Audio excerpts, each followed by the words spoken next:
आपकी स्थिति वर्तमान में सहज है या असहज? सहज ही लग रहा है साहब। असहज तो नहीं है? ना, सहज नहीं। शाम को तो आपकी स्थिति सहज नहीं थी। जी, क्यों नहीं थी? गर्मी के कारण कोई गर्म था, कम था। वर्तमान में सहज क्यों लग रहा है? मौसम को ठंडा लग रहा है, गुलाबी मौसम।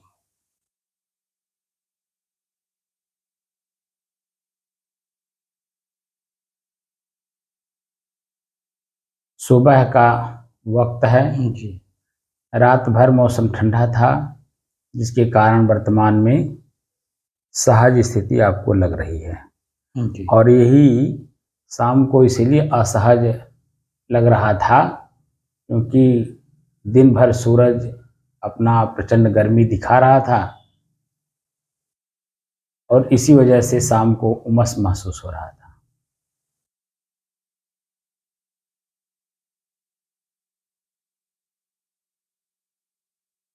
अभी तक तो मन की चंचलता को देखा गया। अब मन की चंचलता को त्याग करके शांति का अनुभव किया गया। ठीक है ना? जी, अब ये देखना है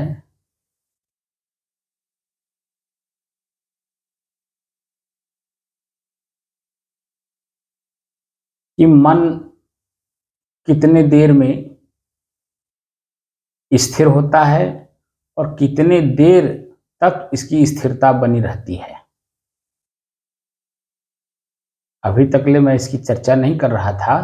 जी, जी, अब ये देखना है कि हमारे मन की स्थिरता अपने आप में कितना देर तक बनी रहती है।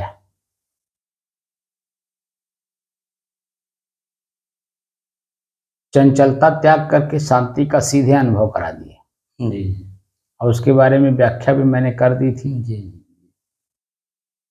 मन की एकाग्रता, स्थिरता, शांति का अनुभव। जी, मन के एकाग्रता का अनुभव करा दिए, जी, सभी कामों को त्याग करके सिर्फ एक काम में लगे रहना जी, और उसमें जो बाधाएं आए उसको दूर करते रहना जी, और अपने ही उसी एक मार्ग पर चलते रहना, उसे एकाग्रता कहते हैं। जी, और 1009 दिन से लगातार इस काम को किया जा रहा है। इसका जी, मतलब है कि एकाग्र हैं, जी, क्योंकि एक ही लक्ष्य लेकर के हम लोग चल रहे हैं, साधना का। जी, मन को साधा जा रहा है, यानी अपने बस में किया जा रहा है। तो मन को बस में करने का जो साधनों में मूल साधन है ईश्वर, उसी का हम लोग प्रयोग कर रहे हैं। जी, स्वर में ई विशेषण लगा हुआ है, उसी स्वर माने श्वास, ई विशेषण लगाया कि अपने श्वास को विशेष प्रकार से देखिए।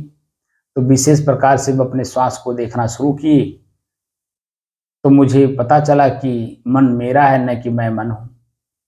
लेकिन अभी तत्काल में जिसको मन चित्त बुद्धि के बारे में कोई जानकारी ना हो, इंद्रियों के बारे में जानकारी ना हो, उनके विषय उनके भोग के बारे में जानकारी ना हो, तो सीधे सीधे वो कहता मैं आत्मा हूँ।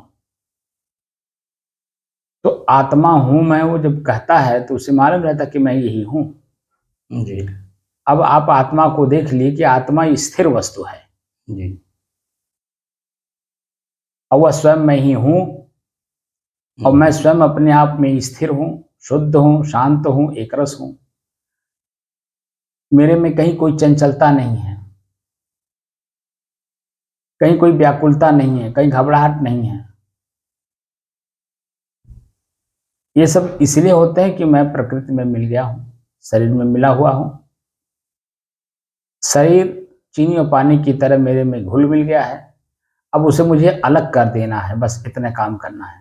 और जैसे अलग करते जा रहे हैं, हर दृश्य हमको स्पष्ट रूप से हमसे अलग दिखाई देने लग रहा है।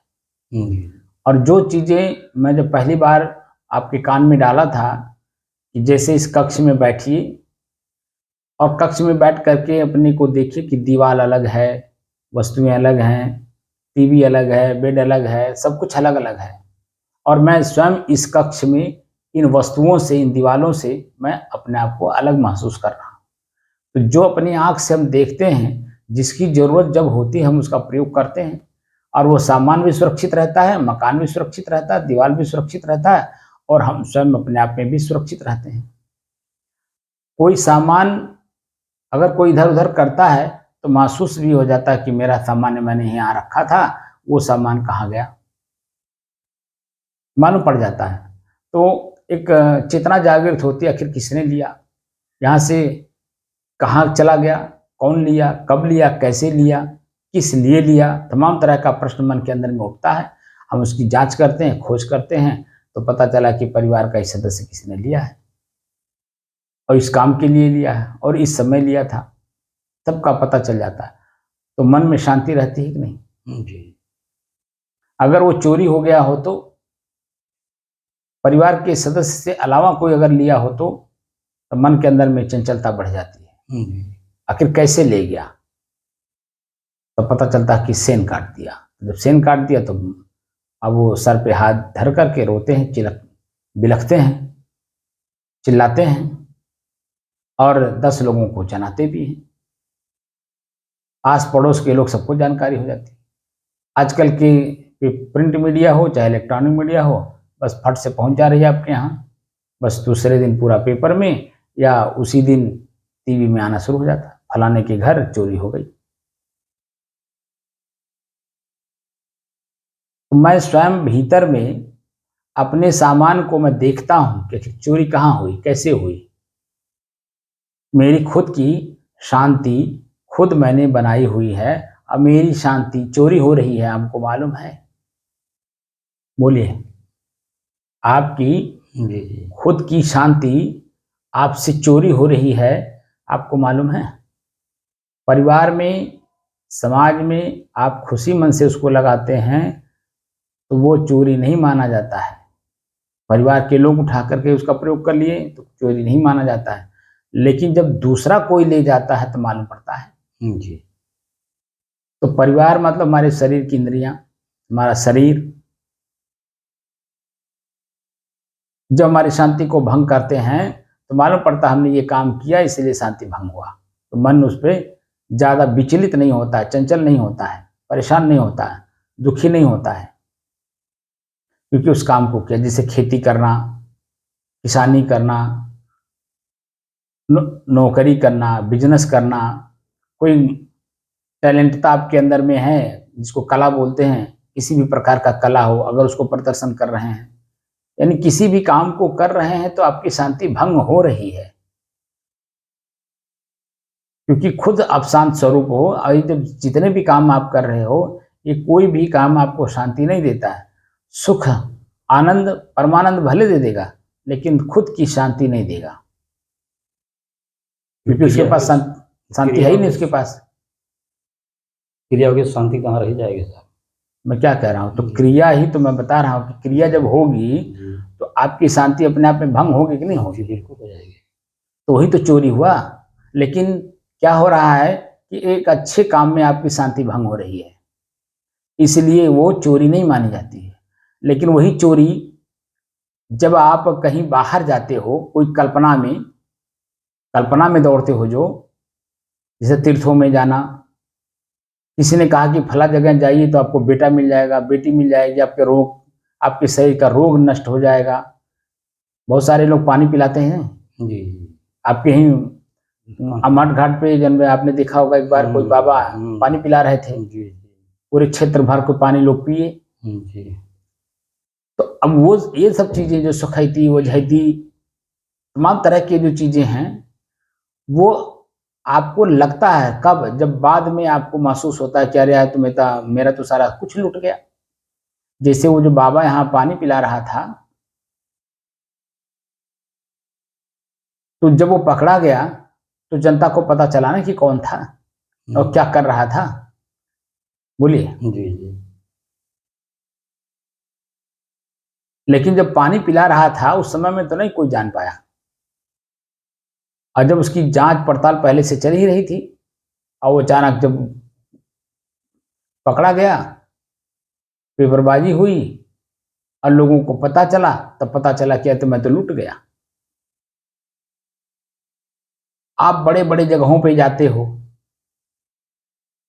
और वहां से लौट करके आते हो तो सर्दी जुकाम बुखार खांसी लेते हो कि नहीं लेते हो? जी जी और अपना कमाया हुआ जितना संपत्ति रहती है, धन रहता है, रुपया पैसा, वो सब नष्ट हो जाता है कि नहीं? जी तो अपने आप को अंत में लूटा हुआ महसूस करते हैं कि नहीं?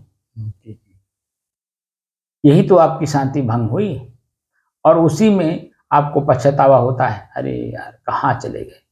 जैसे कबीर साहब ने कहा, तीर्थ गए 3 जन, चित्त चंचल मन चोर, और ये को पाप ने काटिया, लादिन मन 10 और। एक को पाप तो कटा नहीं जी और 10 मन लाद लिए उस पे। 10 मन माने क्या? 10 इंद्रियों का अपना अपना विषय। जी इस तीर्थों में जाइए तो आजकल देखिए सब जगह ज्यादा से ज्यादा छिनैती हो रही है, जी चोरी हो रही है। घाटों पर आप देखेंगे, अगर आप अकेले हैं और अगर वस्त्र निकाल करके सामान रख करके आप स्नान करने गए, जब तक स्नान करके लौटे तब तक पता चला कि आपको कोई सामान वहां नहीं मिलेगा। तो अपने आप को लूटा हुआ महसूस करते हैं कि नहीं? जी अपने आप को पीड़ित मानते हैं कि नहीं? जी ये सब चीजें यहाँ आपका धोखा आपके साथ हो रहा है और उस समय में अपने आप को असहाय मान मिलते हैं हम लोग, जी और उस समय में हम सहायता खोजते हैं। एक आपको लूट करके ले गया, आपको परेशान कर दिया, दुखी कर दिया, लेकिन वहीं जब लोगों को पता चलता है तो कुछ सुगी वैसे भी हैं कि आपके घर तक पहुंचने के लिए व्यवस्था भी कर देते हैं। लेकिन अंत में आपको क्या महसूस होता है? अपने आप को पीड़ित ही मिलते हैं कि नहीं हम लोग? जी और वही जो बाहर जाने के बजाय भीतर ही अपने खोज लीजिए, जो हमारे ऋषियों का खोज है, ऋग्वेद से लेकर के संत परंपरा तक, वो आपको कहीं जाने की जरूरत ही नहीं है। कहीं जाने की जरूरत नहीं, बस अपने शरीर के भीतर में खोजना शुरू कर दीजिए। थोड़ा सा पहाड़ चढ़िए। अब आप देख लीजिए कि जो पहाड़ मैंने चढ़ाया, अब इस पहाड़ चढ़ने में आपको कितना अब आनंद आ रहा कि नहीं आ रहा? जी लेकिन वो जब चढ़ रहे थे तो कितना कष्ट महसूस हो रहा था। ठंडी, गर्म, बरसात, मान अपमान, तमाम तरह के कमेंट आते थे। हाई देखा, अब इन ले जन हम माइक बजावत रहना है 3 बजे जा करके, अब आश्रमों में जाप शुरू कर देना। तरह तरह के प्रश्न कान में आते हैं कि नहीं? उसको कमेंट बोलते हैं। लोगों की अपनी जो समझ है उस समझ के अनुसार। लेकिन आपको मालूम है कि मैं क्या कर रहा हूं, और करते करते करते देखिए जो खोजी होता है ना, वो हर काम को करते हुए आगे बढ़ता है और जब अपनी चीजें पाता है वहीं ठहर जाता है। ठहरता आदमी तब है जब अपनी चीज को पा जाता है, अपनी खोज को, जो उसकी वास्तविक चीज है। और अब देखिए आपका मन ठहरा हुआ है। अब आपको बता दीजिए, हमने मना किया था कि कोई ग्रंथ मत पढ़िए। अगर अभी भी पढ़ रहे हो तो आपका दोष है, क्योंकि सभी ग्रंथों का सार अब आपको मिल रहा है। जी और अभी भी अगर आप पढ़ेंगे तो मन भ्रमित होगा, जी क्योंकि हर ग्रंथ में आप तो समझ पाएंगे नहीं। जी जी उसी एक वस्तु का एक्सप्लेन, माने उसकी चिंतन, लेखनी अलग अलग होगी। जैसे वही आलू हर घर में हर तरह से बनाई जाती है। वो जरूरी है कि आप ही के घर की तरह लोग बनाएं, है आलू ही, लेकिन उसका प्रयोग जो है लोग कहाँ कहाँ कर रहे हैं, कैसे कर रहे हैं, आपको क्या मालूम? वस्तु एक है, आत्मा, रूह, सोल, ठीक है ना? वस्तु एक है, लेकिन अब उसका प्रयोग करके, चिंतन करके जो प्राप्त किया व्यक्ति अलग अलग किया। तो कोई पूरा चला और कोई बीच में ही रह गया है। तो बीच में रहने वाला व्यक्ति जिस पड़ाव पर होगा वहीं का तो चिंतन करके बताएगा। जैसे हवाई जहाज चलती है, ठीक है, आप देखेंगे कि जो पायलट है हवाई जहाज को चलाने वाला, उसको आप देखेंगे कि कान में लगा रहता है सुनने के लिए, अब मुंह के पास लगा रहता है बोलने के लिए। वो जहां से सुनता है तो वो कंट्रोल रूम से वार्तालाप होती रहती है। तो कंट्रोल रूम जो जो पूछता है वो पायलट वहां से सीधे सीधे जवाब देते रहता है। वो हवाई जहाज को चला भी रहा है, कान में सुनने का साधन लगा रखा है और मुंह से बोलने का साधन लगा रखा है, जो कंट्रोल रूम को एक एक मिनट की स्थिति बताता है। एक एक मिनट की पूरी स्थिति बताता है, कहाँ पहुंचा हूं, किस शहर के ऊपर हूं, समझे ना। जी। उस टोटल चीजें बताता रहता है। और जब वो अपने मंजिल पर लैंड कर जाता है, जिस एयरपोर्ट पे उसे उतरना है, वहां से लैंड होने के बाद कोई स्थिति रह जाती है ना। कंट्रोल रूम आपसे कोई सवाल करता है और नहीं उसका कोई जवाब आपको देना पड़ता है। लेकिन जब तक आप चलते रहते हैं, कंट्रोल रूम को शंका रहती है, हर बहुत माने हर तरह की शंका रहता है। और उसी शंका का समाधान करने के लिए कंट्रोल रूम पायलट से बात करता रहता है। कहीं पायलट सो तो नहीं गया, कहीं हवाई जहाज गिर तो नहीं गई, कहीं क्रैश तो नहीं हो गया। तरह तरह के मन में प्रश्न उठते रहते हैं, इसीलिए वो अपने प्रश्न के उत्तर को जांचने के लिए पायलट से पूछता रहता है। अब पायलट जिस स्थिति में जहां रहता है 1 मिनट में, वहीं की चर्चा करता है, उसके अलावा नहीं करता है। यही चीजें हैं कि हम लोग मंजिल पर हैं। तो मंजिल पर थे तो जिस जगह पे हम लोग थे उस जगह की चर्चा कर रहे थे। अब क्या है, मंजिल हमारी नजदीक आ गई है, अब हमें एयरपोर्ट पे उतरना है, समझे ना। जी। एयरपोर्ट पर उतर करके हवाई जहाज में अब नहीं बैठना, वहां स्थिरता आ गई, लेकिन अगली कार्रवाई वहीं से शुरू होती है। दिल्ली एयरपोर्ट पे उतरने के बाद हम जो लक्ष्य बनाए हैं कि हाँ हमें जाके मिलना है लोगों से, तो क्या उसी एयरपोर्ट पे ही लोग मिल जाएंगे? वहां से उतर करके अगली कार्रवाई की जाती है, जब तक वो हमें स्पष्ट दिखाई ना दे और मेरा काम हो ना जाए, तब तक मन में शंका रहती है कि नहीं। अगर काम नहीं हुआ तो पीछे का विश्लेषण करता है, इतना पैसा खर्चा करके मैं आया भी और मेरा काम हुआ नहीं। जी। और ये हर मन के अंदर में ऐसा रोज हो रहा है, प्रतिदिन हो रहा है कि मैं इस काम के लिए यहाँ गया था, काम हुआ नहीं। कचहरी में जाओ तो तारीख पड़ गई। तो देखिए जितने भी मुवक्किल जाते हैं वो बेचारे परेशान होकर के आते हैं। तहसील में जाइए, वहाँ काम नहीं हुआ, तारीख पड़ गई, वहाँ से लौट के आया। प्रतिदिन मन के अंदर में कहीं न कहीं कोई न कोई चीजें इस दिखती हैं कि मैं जिस काम के लिए गया काम मेरा हुआ नहीं, लौट करके घर आना होता है तो उसमें पश्चाताप होता है। लेकिन जब काम हो जाता है तब 20 साल का मुकदमा, और जब वो उसका काम हो जाता है तो 20 साल का परेशानी भूल जाता है कि नहीं। जी। बोलिए। ये भूल जाता है।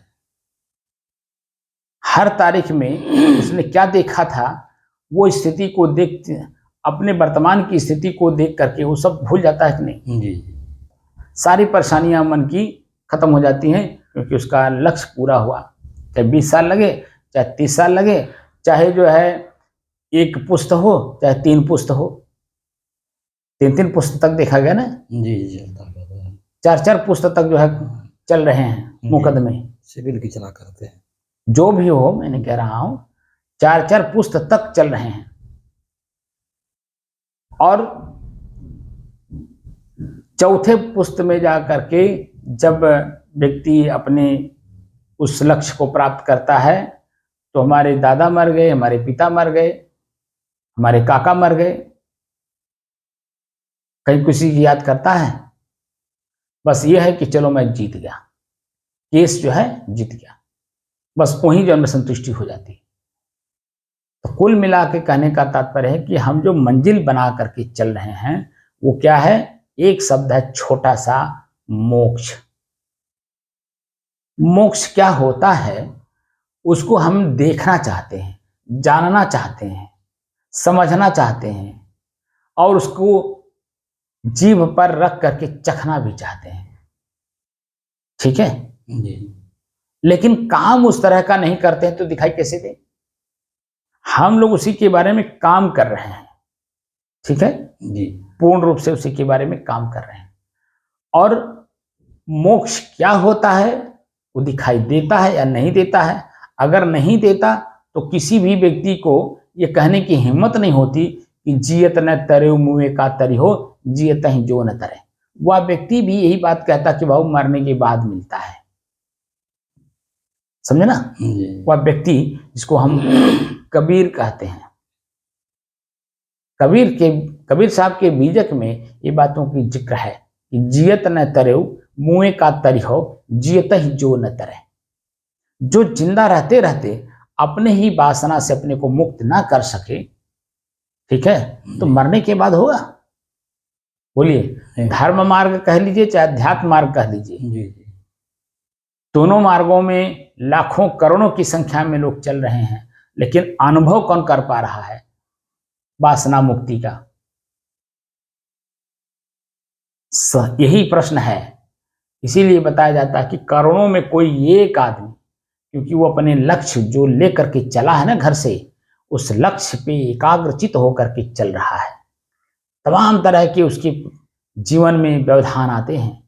कभी भोजन नहीं रहेगा, कहीं पानी नहीं रहेगा, कहीं सोने के लिए जगह नहीं रहेगा, बारिश अलग हो रही है, ठंडी अलग महसूस हो रहा है, ये जो भयंकर गर्मी होती है उसकी वजह से शरीर में ताप अलग लग रहा है। और समाज के लोग, आप एक माने सैकड़ों में कोई 2-4 आदमी है जो आपको समझता है, बाकी आप बता दिए सैकड़ों में 95 आदमी आपको समझता ही नहीं। और उसी 95 में से कौन व्यक्ति क्या बोल देगा, आपका कान क्या सुन लेगा, मन में क्या पीड़ा आनंद आएगा, आपको मालूम नहीं। तो हर कुछ को त्याग करते हुए एक रस एकाग्र होकर के जो व्यक्ति काम करता है वही अपने लक्ष्य को देर सवेर समझ पाता है। और ऐसे लाखों में कोई एक व्यक्ति वहां तक पहुंचता है। जो चलने वाले हैं उनकी मैं बता रहा हूं, लाखों लोगों में जी कोई एक उस मंजिल को प्राप्त करता है। और उस मंजिल को जब प्राप्त कर लिया जाता है तो सारी परेशानियां, दुख, पीड़ा अपने आप समाप्त हो जाते हैं। समाप्त अलग से करने के लिए मेहनत नहीं करना पड़ता, समझे कि नहीं आप? बस अपना लक्ष्य क्या है, एक मोक्ष।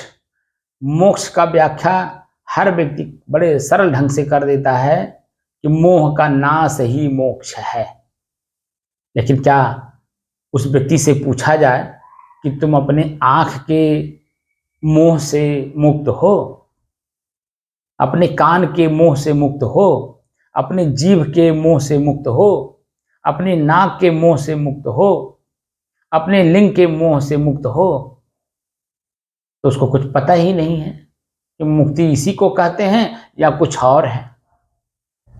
बोलिए, जो हमारे पास में है और जो कि मेरा है, न कि मैं हूं, आंख मेरा है। हर व्यक्ति कहता मेरे आंख में धूल पड़ गया, हर आदमी कहता मेरे आंख में कीड़ा गिर गया, हर आदमी कहता मेरे आंख में फुंसी हो गई। ये नहीं कहता है कि मैं आंख में कीड़ा गिर गया, मैं आंख में फुंसी हो गया। कोई कहता हो तो बोलिए, मेरे कहते हैं। और साफ साफ उस शब्द का व्याख्या कर रहा है। और जब मैं प्रश्न करता हूं ये शरीर मैं हूं कि मेरा, तो लोग क्या कहते हैं, अरे वो 5 मिनट तक सोचने में लगा लेते हैं कि शरीर मैं हूं कि मेरा।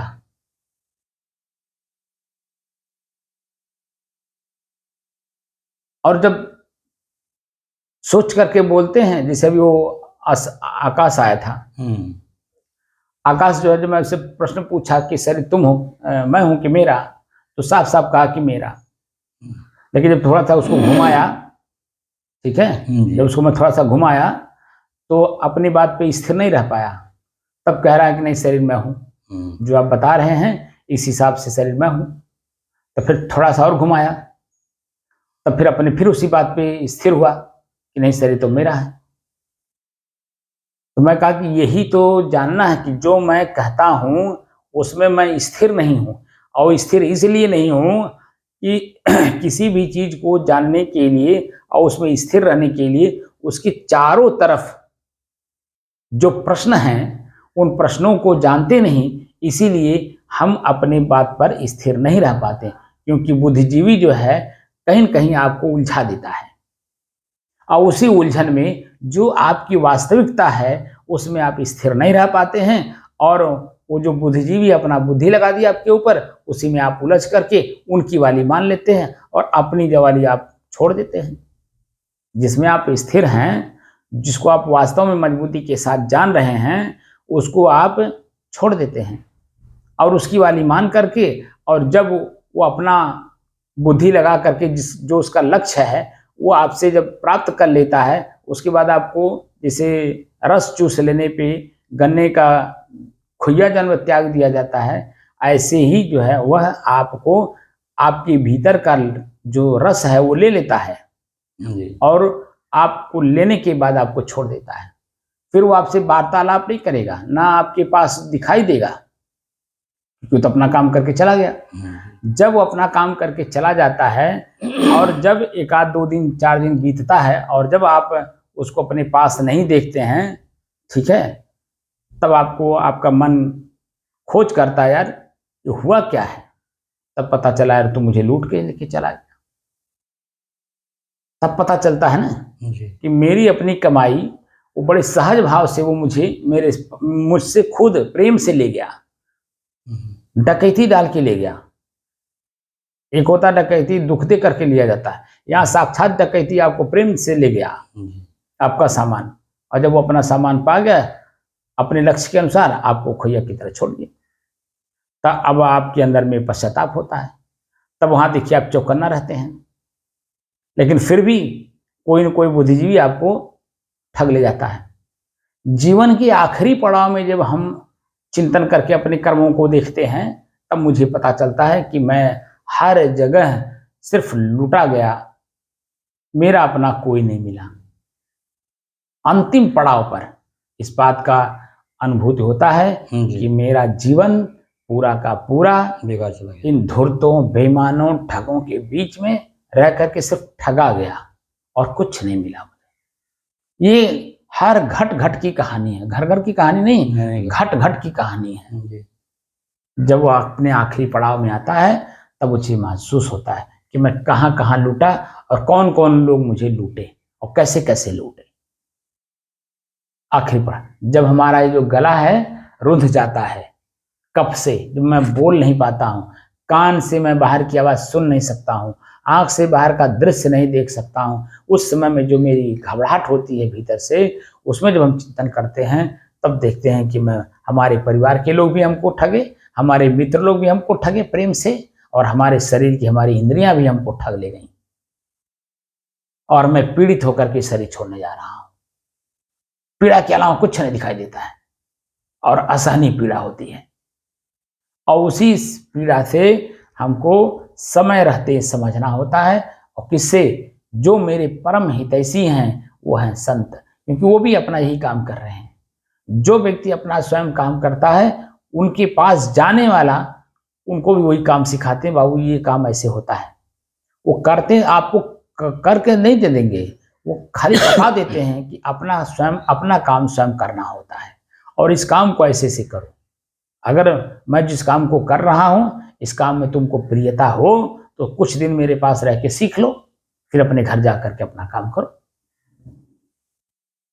समझे ना जी। तो संत लोग क्या करते हैं, अपने पास कुछ दिन रख करके आपको वो चीजें सिखा देते हैं जो स्वयं करते हैं, और जिसमें आपकी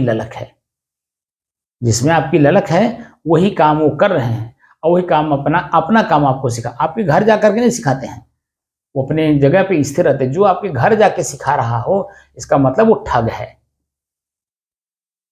समझे ना। आपके घर अगर जाकर के सिखा रहा हो इसका मतलब वो हल्कापन है, उसको पूरी जानकारी नहीं है, इसीलिए वो मन के अधीन रहता है, और मन जो है हमेशा बाहर घूमता है, भीतर तो जा प्रवेश करने ही नहीं देता। तो वो क्या करता है कि बस इनके सिखा दें, उनके सिखा दें, उन्हें बता दें, उनसे उनके पास चल जाएं, कहाँ से किसके पास जाएं, कितने लोगों के पास जाएं कि हमारे आश्रम का, हमारे मकान का, हमारे मंदिर का, हमारे ये इसका, हमारे वो का सुरक्षा बनी रहे। उसमें आप देखेंगे कि वो उतावलेपन में रहता है, अवतावलापन व्यक्ति जो में हल्का होता है, वो अपने सिर्फ एक लक्ष्य के लिए आपके पास आया है, उसका लक्ष्य पूरा हुआ, आपको छोड़ा चल दिया, अगर नहीं पूरा हुआ तो वहीं आपको भला बुरा भी कह देगा। समझे ना? जी जैसे जो भिक्षा करने वाले लोग हैं, जब जी। आपके पास हाथ पसार करके आते हैं कुछ दे दीजिए, और जब नहीं पाते हैं तो वहीं भला बुरा कहते हैं कि नहीं? जी, गाली देवे चला जाता वही भला बुरा मतलब हो, जब वो मैं स्पष्ट नहीं कह रहा हूँ, है। संकेत कर रहा हूँ कि जो अनुभवजन्य चीजें हैं वो आप देखिए कि नहीं पाते हैं तो तुरंत वही भला बुरा कहते हैं।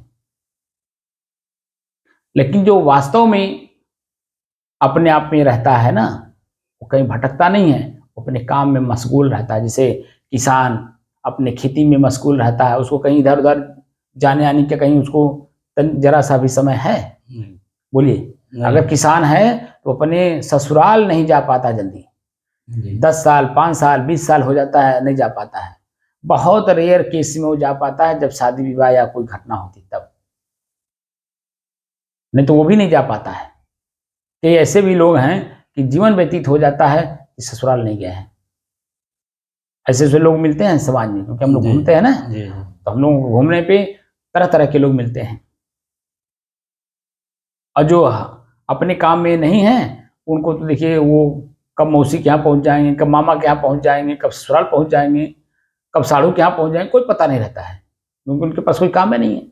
अब काम करने वाले के पास कहीं जाने का समय नहीं है, और जब हम उसके पास जाकर के सीखते हैं तो वो अपनी चीज हमें सिखा देते हैं, तो मैं भी वही हो जाता हूँ।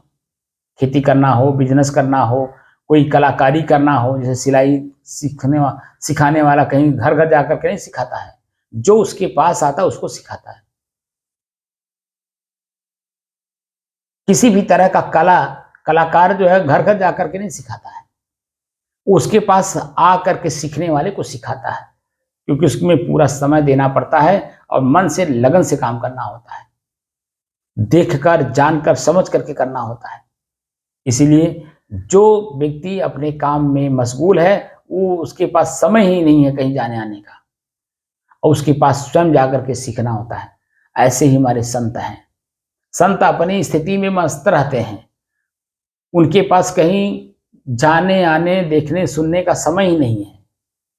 उनके पास जो लोग आते हैं ना, उनको हल्का फुल्का 1-2 शब्द कह करके सिखा देते हैं, बता देते हैं ऐसे करो। अगर आप किए और लगातार अपना समय उनके पास दिए तो धीरे धीरे धीरे धीरे हर चीज सीख जाएंगे जो आप सीखना चाहते हैं। लेकिन एक ही दिन में, एक ही घंटे में, एक ही बात से सर्वव्यापक ज्ञान हो जाए, क्या संभव है? ना। अरे जब भौतिक जीवन में पूरा जीवन समाप्त करने के बाद भी सर्वव्यापक ज्ञान नहीं हो पाता है, सर्वव्यापी ज्ञान नहीं हो पाता है, व्यापक नहीं सर्वव्यापी ज्ञान नहीं हो पाता है, तो बता दीजिए 1 घंटे बैठने से आत्मकल्याण वाली जितनी बातें हैं वो सीख पाएंगे? अब आप खुद बताइए, 1009 दिन आज हो गया और लगातार आप बैठ रहे हैं, और ये कई चीज को भी मैं सिखा रहा हूँ। अभी तो कई चीजें बाधित हैं, अभी उसके बारे में मैंने कोई चर्चा नहीं किया। अभी आंख है, कान है, नाक है, जीभ है, अभी तो वो जो गर्मी बहुत भयंकर दिखाई दे रही थी अग्नि तत्व का, उसको जीतने में हम लोग लगे थे। अब वो देखिए हम कैसे कह रहे हैं, हम जीत लिए। वो समय के साथ परिवर्तन होता हुआ दिखाई दे रहा है, हमने जीता नहीं, परिवर्तन को देख रहे हैं। क्योंकि उसको हम जीत लेने का मतलब क्या होता है? अधीन कर लेना। अधीन नहीं कर पा रहे हैं, लेकिन परिवर्तन देख रहे हैं कि नहीं देख रहे हैं? तो परिवर्तन को देख रहे हैं तो ये समझ में आ रहा है कि अग्नि मेरे बस नहीं हो सकती है, लेकिन उसका समय के साथ परिवर्तन होता है, ये दिखाई दे रहा है। तो जो परिवर्तन है वही तो सृष्टि है, वही मेरा शरीर है, उसी को प्रकृति कहते हैं, और उसी में मैं हूं। लेकिन मैं तो स्थिर हूं, प्रकृति बदल रही है, मैं नहीं बदल रहा हूं, मैं अपनी जगह पे स्थिर हूं। मैं सिर्फ दृष्टा हूं, साक्षी हूं, देख रहा हूं। और देखने वाला स्थिर होता ही है। जैसे ट्रेन में आप बैठिए, बस में बैठिए, एरोप्लेन में बैठिए, बैठ करके आप दृश्यों को तेजी के साथ भागता हुआ आप देख रहे हैं, लेकिन आप थोड़ी भाग रहे हैं, आप तो स्थिर हैं। ऐसे ही जो है, ये जो प्रकृति की व्यवस्था अपने में है, वो तेजी के साथ भागने वाली चीज है, बड़ी तेजी के साथ भाग रहा है और हम उसे स्थिर करना चाह रहे हैं। तो दोषी कौन है? उसे हम स्थिर करना चाहते हैं जो कभी स्थिर होने वाला है ही नहीं है। हम उसके बारे में जरा भी सोच नहीं रखते, जो मेरा हमेशा पहले से भी स्थिर था, आज वर्तमान में भी स्थिर है और आगे भी स्थिर रहेगा, उसको स्थिर करने में नहीं लगे हैं। जो मेरा अपना है, स्वयं मैं वही हूं जो मैं बाहर खोज रहा हूं। और स्वयं को स्वयं में अगर खोजना शुरू कर दीजिए इसी शरीर के भीतर, तो निश्चित है कि मिल जाएगा। बस खोजने के तरीके से काम करिए। जैसे किसान करता है तो तरीके से करता है तो किसान होता है। बिजनेस करने वाला व्यक्ति बिजनेस के नियम से काम करता है तो बिजनेसमैन है। कला से काम करने वाला कलाकार जो है, उसकी ख्याति कलाकार में होती है। तो जहां भी आप बाहर देख रहे हैं, उसकी अपनी खुद की भीतर से चाहना ही उसे वहां ले जाती है। और जिसके अंदर में चाहना ना हो,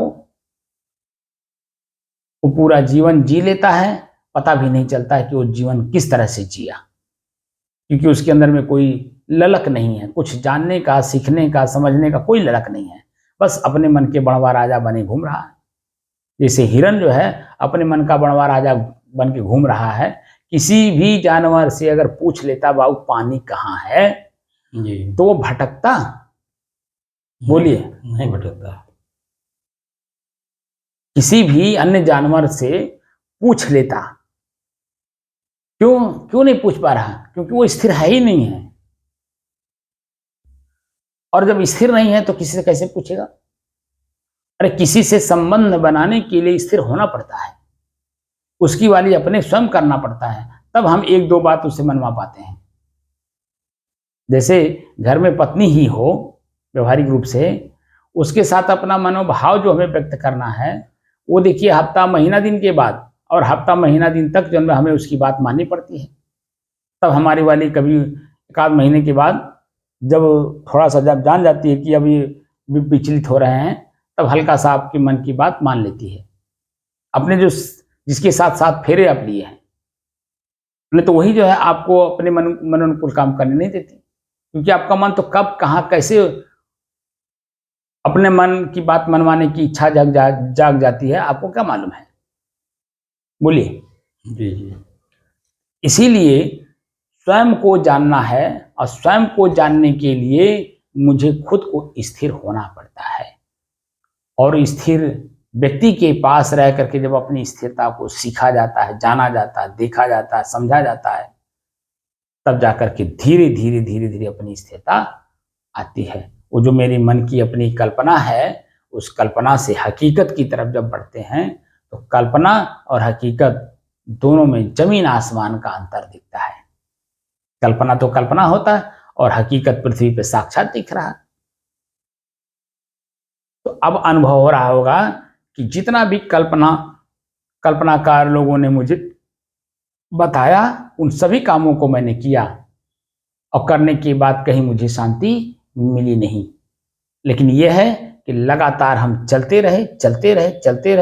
जो व्यक्ति जो कुछ कहा आपने विश्वास मान के काम करते रहे, तो आज जो है उसी का फल आपको दिखाई दे रहा है कि आपके अंतर विश्वास ने अब धीरे धीरे आपके अपनी खुद की अंतर चेतना जागृत हो रही है, जिसमें खुद में विश्वास जग रहा है।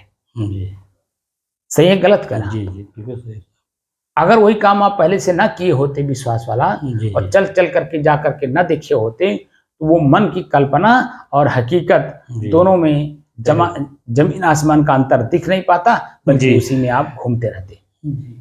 तो जो मैं स्पष्ट कह रहा हूं और साक्षात दिखा रहा हूं, ये बात भी समझ में नहीं आती। इसीलिए अक्षरशः बातें गुरु कहे साधु पूज, साधु कहे गुरु पूज, और दोनों के अरस परस से भई अगम की सूझ। साफ साफ हमारे संतों ने हर पहलू पे अपनी बात कह दी है। बशर्ते हमारी स्थिति मन स्थिति उस लेवल पे है नहीं, इसीलिए उसको हम देख नहीं पाते। क्योंकि हमने देखने वाले के साथ बैठ करके अपनी आँख को हमने टटोला नहीं, जिससे हमें देखना है कि मेरी आँख है भी या नहीं। अरे जब आँख रहेगी तभी तो दिखेगा, जब आँखिए नहीं रहेगा तो दिखा कैसे देगा। जी। तो आँख वाले के पास बैठेंगे तभी तो आपको जनाएगा कि आँख है या नहीं। अंधे के पास अंधा जाए, वो बेचारा क्या बताएगा किसी को। जी। या अंधे के बीच में कोई शीशा बेचने जाए, दर्पण जिसको कहते हैं, जी। तो क्या लोग समझेंगे उसको। यही हाल है हम लोगों का भी, कि हम लोग अंधों के बीच में दर्पण बेचने जा रहे हैं। लेकिन ये है कि उन्हीं अंधों के बीच में इक्का दुक्का कहीं कहीं आँख वाला भी मिल जाता है, जिसमें हमारा वो दर्पण बिक जाता है, वो खरीद लेता है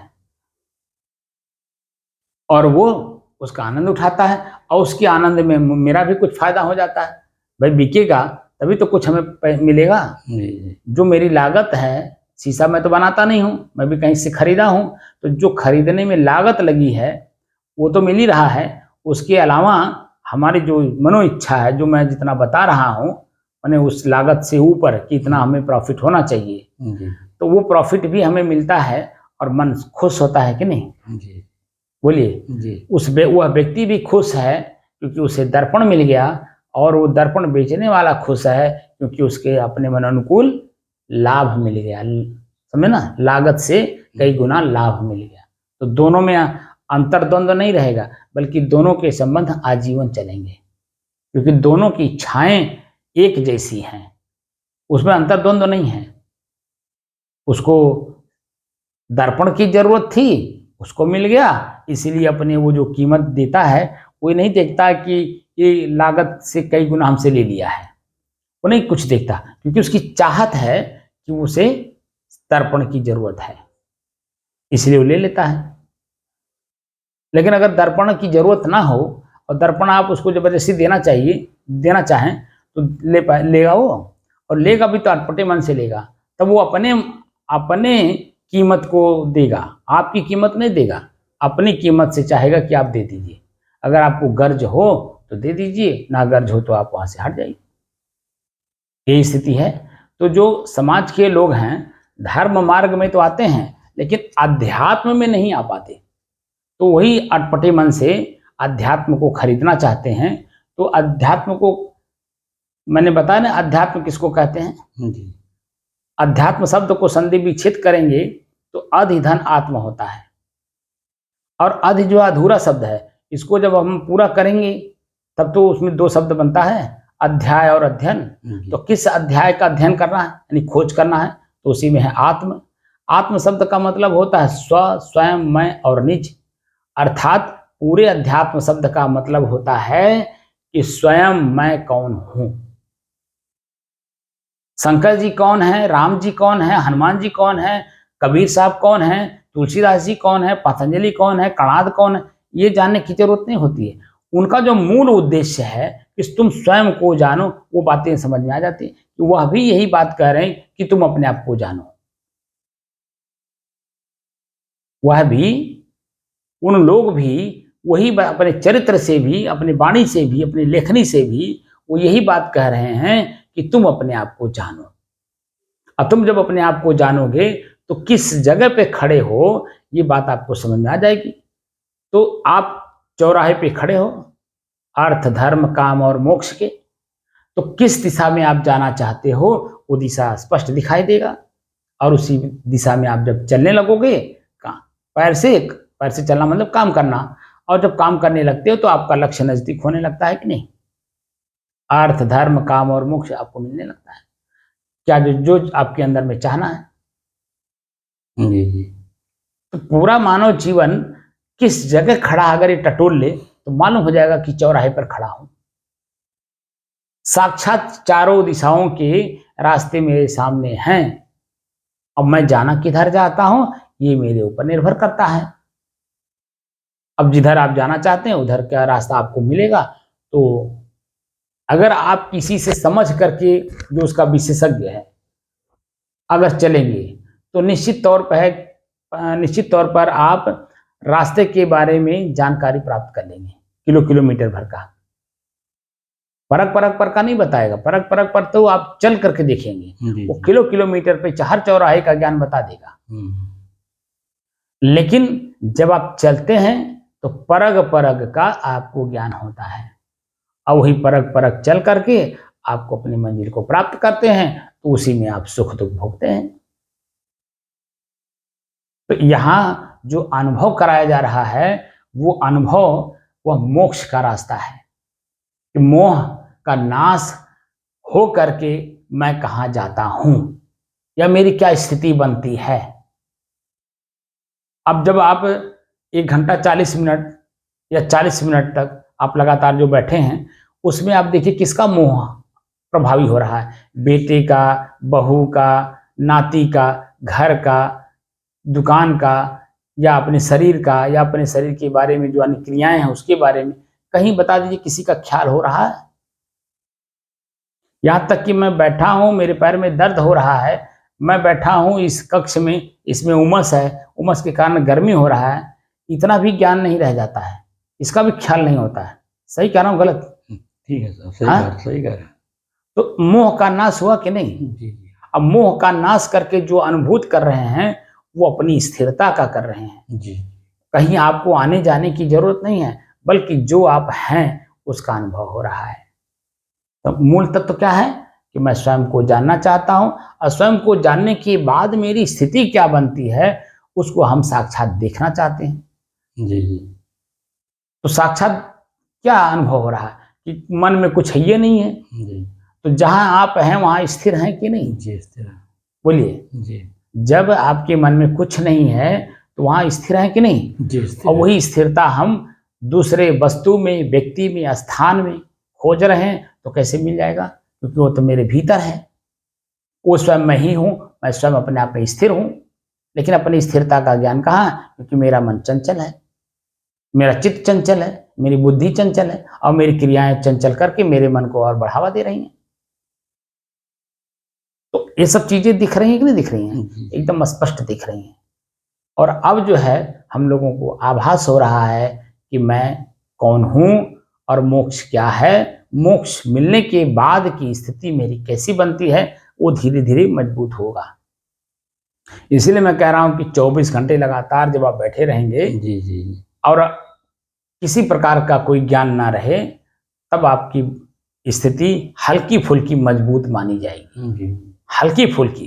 अभी तो कुछ भी महसूस, खाली अभी तो जी। दूर से वो लाइट जल रहा है, वो दूर से देख रहे हैं, खाली लाइट होती है वो दूर से जल रहा है, इसका मतलब वहां आदमी है। जी।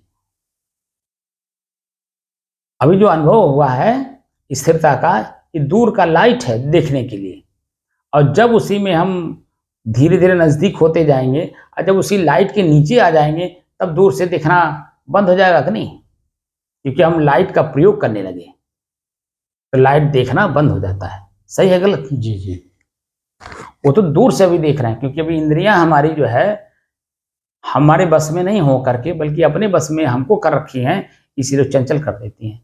जैसे ही हम आँख खोलते हैं, बाहर का दृश्य देखना शुरू करते हैं, हमारी आँख इंद्रिय है, इसका विषय रूप है, वो अपने रूप में मशगूल होने लगती है, आपको भूल जाती है कि आप भी कुछ हो। बल्कि वो जो देखती है, सुनती है, वही आपको भी कहती कि ही आप हो और कुछ नहीं हो।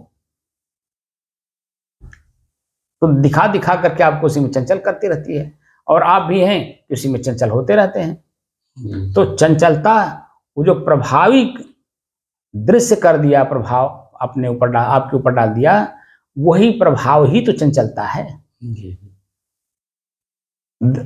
कान ने शब्द सुन लिया, विचलित हो गया, आपकी स्थिरता भंग हो गई। जीभ ने भोजन करते समय स्वाद ले लिया, स्वाद मिला, चट के खा लिए, तो पता चला कि उसका जो परिणाम सामने आने लगा, तो जो उसकी स्थिरता दिखाई देनी चाहिए थी वो नहीं दिखाई दे रहा। पैर से चल करके किसी अच्छे स्थान पे पहुंच गए तो मन में आकर्षण हो गया कि यह स्थान तो रमणीक है और इस स्थान को प्राप्त करना चाहिए। तो जैसे ही मन के अंदर में ये भावना जगती है कि स्थान तो बड़ा रमणीक है, यहाँ बसना चाहिए, रुकना चाहिए, तो यहाँ जमीनें क्या रेट हैं, कैसे मिलेगा। अब वो तरह तरह का मन के अंदर में कल्पना चालू कर देगा। अगर राजा है, ताकतवर है हर प्रकार से, तो जबरदस्ती कब्जा कर लेगा, मारपीट के कब्जा कर लेगा। अगर राजा नहीं है, धनवान है, तो पैसा दे करके ले लेगा। बात समझे? यानी जो कुछ समाज में दिख रहा है वो यही दिख रहा है कि जो इच्छाएं मन के अंदर में बलवती हो गई हैं, व्यक्ति अपने ताकत का, अपने बल का, अपने धन का वहां सदुपयोग दुरुपयोग करके दिखा रहा है। जी जी। और सब दिखाई दे रहा है। अपनी खुद की स्थिरता कहीं नहीं दिख रही है कि मैं भी कोई एक वजनदार वस्तु हूं, और जिसके वजह से सारा संसार वजनदार दिख रहा है, इतनी कीमती चीज मैं हूं, और मैं अपने आप में रमणीक नहीं लग रहा हूं। बाहर की चीजें रमणीक लग रही हैं क्योंकि आंख ने देख लिया, शरीर ने वहां की हवाओं को स्पर्श करा लिया, तो उसको रमणीक लगने लगा। और वहां बसने के लिए एन केन प्राकरण किसी भी तरह से वो वस्तु मुझे मिलना चाहिए। तो जैसी हमारी क्षमता होती है उसको हम समाज को दिखाने लगते हैं। तो मन की जो स्थिर मतलब चंचलता है, वो मन की चंचलता हर जगह दिख रहा है। तो किसके पास आप बैठे, किसके ऊपर विश्वास करें कि ताकि मेरा अपना खुद का विश्वास मजबूत हो। तो वो एक सिर्फ संत दिखते हैं, और वह भी रहनी वाला, सिर्फ कथनी वाला नहीं, सिर्फ करनी वाला नहीं, रहनी वाला, जिसमें तीनों एक रूपता हो, कथनी, करनी और रहनी। करनी करे सो पूत हमारा, कथनी कथे सो राती, और रहनी रहे सो गुरु हमारा, हम रहनी के साथी। कबीर साहब क्या कह रहे हैं, हम रहनी के साथी। तो जो हम लोग काम कर रहे हैं ये रहनी गहनी वाली है। जी। इसमें कथनी तो कतई है ही नहीं है, और कथनी है भी तो उस लेवल की है जिसमें हमारी खुद की रहनी मजबूत होती है। मैं जो 1000 से ज्यादा वीडियो अपलोड किया हूँ, वो जो कथनी 2-2 घंटे की मैंने की है, वो रहनी वाली चर्चा की है। जी रहनी वाली। उसमें हवा में नहीं बोला है, क्योंकि मैं बार बार कहा भी हूं, वही कबीर साहब हमें डांटते भी हैं। क्या डांटते हैं, बिन देखे वह देश की बात कहे सो कूर, और आपको खारी खात है बेचत फिरे कपूर। अरे पहले तुम रस पी लो, और रस पी करके उसकी जो ताकत है वो आपके शरीर में पहले महसूस करा दे, तब आप दूसरे को रस पिलाना। दूसरे को रस पिलाते चलो और अपने खुइया खाते रहो तो आप कमजोर हो जाओगे, ताकतवर कहाँ रह जाओगे। अगर ताकतवर नहीं रहोगे तो दूसरा ताकतवर हो ही जाए और आप कमजोर ही रह जाओ, उसका क्या महत्व है, कोई मतलब है। पहले अपने आप को आदमी सक्षम करता है, मजबूत करता है, तब दूसरे को मजबूत करता है। अरे बेटी हो, बेटा हो, पत्नी हो, माता पिता हो, व्यक्ति जब अपने आप में मजबूत होता है तो वो लोग भी मजबूत होते हैं, जो कि मेरे साथ ही मेरे जीवन मरण के साथ है। वो लोग भी आपकी मजबूती से ही मजबूत हैं। जिस लेवल की मजबूती आप रखते हैं उसी लेवल की मजबूती से वो भी अपने आप को मजबूती समझते हैं। लेकिन आप कमजोर हो तो वो भी अपने आप को कमजोर मानेंगे। तो इसीलिए स्वयं को सक्षम बनाना होता है, और स्वयं की सक्षमता ही चारों दिशाओं में आपको सक्षम बनाता है, क्योंकि आप खुद अपने आप में सक्षम हो। तो जो मेरी कथनी है वो कथनी और करनी दोनों साथ साथ चल रहा है, इसलिए रहनी स्पष्ट दिखाई दे रही है कि रहनी भी कुछ है, और रहनी ही सब इसका कथनी और करनी का मूल है रहनी। और रहनी ही ना हो तो कथनी करनी का कोई मतलब नहीं। करनी करके आप खूब अन्न पैदा कर लो, और रहनी में उसको, रहनी का मतलब उसका प्रयोग करके स्वयं अपने आप में तृप्त ना हो, तो उस करनी का क्या मतलब है। करनी साफ दिख रहा है कि आप किसानी कर रहे हो, खेती कर रहे हो और खूब अच्छा पैदावार कर रहे हो, और अपने खुद ही पका करके नहीं खा रहे हो, तो उस धन का क्या मतलब है। क्योंकि आप दिन प्रतिदिन शरीर से कमजोर होते जा रहे हैं, शरीर गलता जा रहा है। मानसिक पीड़ा, शारीरिक पीड़ा, पारिवारिक पीड़ा, सामाजिक पीड़ा, कहीं न कहीं कोई न कोई पीड़ा है। तो कुल मिलाकर के जो शारीरिक पीड़ा और मानसिक पीड़ा होती है, यही हमको समझ में आता है कि इस दुनिया हमसे संतुष्ट हो और मैं खुद पीड़ित हूँ, तो दुनिया के संतुष्ट करने से और अपने पीड़ित रखने से क्या मतलब है? अरे अपने आप की पीड़ा को पहले पीड़ा मुक्त करिए अपने आप को, सारा संसार पीड़ा मुक्त है। लेकिन दूसरे को पीड़ा मुक्त करने चलिए और आप खुद पीड़ित रहिए। यही स्थिति हमारे यहाँ हो रही है। जितने भी इस तरह के ज्ञान देने वाले लोग हैं वो खुद भीतर से पीड़ित हैं और दूसरे को बड़ी बड़ी बातें सुना करके, समझा करके उनको उस लेवल पे ले जा करके खड़ा करना चाहते हैं। और वह व्यक्ति अगर उस लेवल पे जाके खड़ा भी हो गया ना, तो उसको एक अलग बता देते हैं। वो ये नहीं मानते कि मैं ही इसको शिक्षा दिया हूँ, शिक्षा दे करके मैं इस लेवल पे लाने की कोशिश किया हूँ और यही मेरे ज्ञान का ही प्रतीक है कि आज इस लेवल पे है। वो उसको अलग ज्ञान बता देंगे, अरे ये तो फलनवा है, इसको तो अलग ज्ञान है। जैसे बुद्ध है, कहाँ से ज्ञान सीखे? कबीर कहाँ से ज्ञान सीखे? हमारे अपने ही वेदों से, उपनिषदों से, श्रुतियों से, शास्त्रों से उन्होंने सीखा।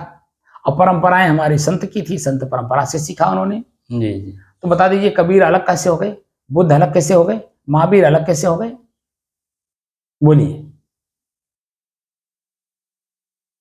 वही एक ही पेड़ के सभी हैं, टहनी है, लेकिन उसको मूल जड़ से जोड़ा ही नहीं जाता, उसको एक अलग टहनी बता दी गई।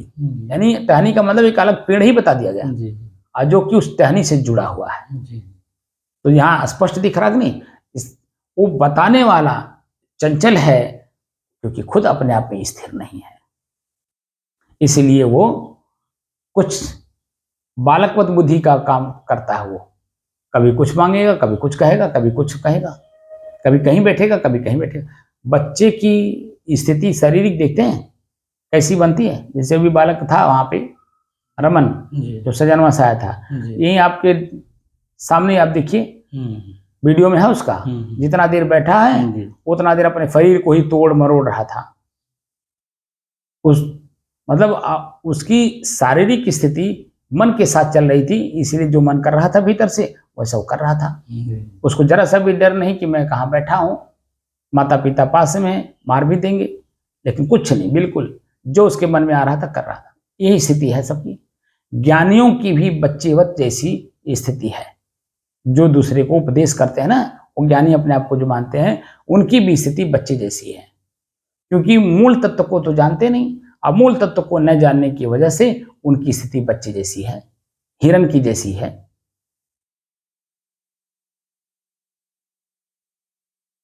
बस वो दूसरे जगह खोज रहे हैं, कोई दूसरा दे दे। वहां पानी दिख रहा है, पानी पास में है, उसको उठा के पी नहीं रहा है कि मेरा पानी पी करके मैं तृप्त हो जाऊं। वो दूर पानी दिख रहा है, और जब वहां जाता है तो देखता है कि जो भयंकर दोपहरी का समय है, वो लू जो लपलपा रही है, वो पानी जैसा दिख रहा है और मालूम पड़ रहा है वहां पानी है, लेकिन वहां पहुंचने के बाद मालूम पड़ता है कि पानी है या नहीं। यही स्थिति हम लोगों की है। जीवन भर हम लोग बस वहां मिल जाएगा, वहां भगवान मिल जाएंगे, हमारा कल्याण कर देंगे, हमारा सारा दुख दर्द हरण कर लेंगे। वो बेचारे खुद अपने दुख दर्द को हरण करने में लगे हुए हैं। और वो जो लिटरेचर लिख करके गए हैं उनको तो तुम पढ़ते नहीं हो, ना जानने की कोशिश करते हो। वो खुद कहते हैं कि मैं भी पीड़ित हूँ जिस पीड़ा से तुम पीड़ित हो। जिस वासना रूपी पीड़ा से तुम पीड़ित हो, उसी वासना रूपी पीड़ा से मैं भी पीड़ित था। वो तो संतों का कृपा हुआ कि जो मैं उसको समझ पाया, देख पाया और धीरे धीरे निकालने का प्रयास कर पा रहा हूं। तो जिस लेवल तक मैंने अपने प्रयास को जारी रखा हूं, उस लेवल की चर्चा मैं कर रहा हूं, और वही तुम भी करो, और कर करके तुम भी उस लेवल पे आओ। अरे कोई 10 साल पहले शुरू किया था जी, तो उसकी आज स्थिति मजबूत रहेगी कि नहीं? और जो आज शुरू करेगा वो 10 साल के पहले वाली की स्थिति मजबूत पा पाएगा? नहीं पा पाएगा। लेकिन ये है कि जो 10 साल लगातार किया हुआ है उसका संग करोगे तो वो तो रास्ता अपना चल ही रहा है मजबूती के साथ। आपको भी मजबूती के साथ पकड़ करके सीधे उसी लक्ष्य तक ले जाएगा जहां वो जाना चाह रहा है, क्योंकि आपका भी वही लक्ष्य है।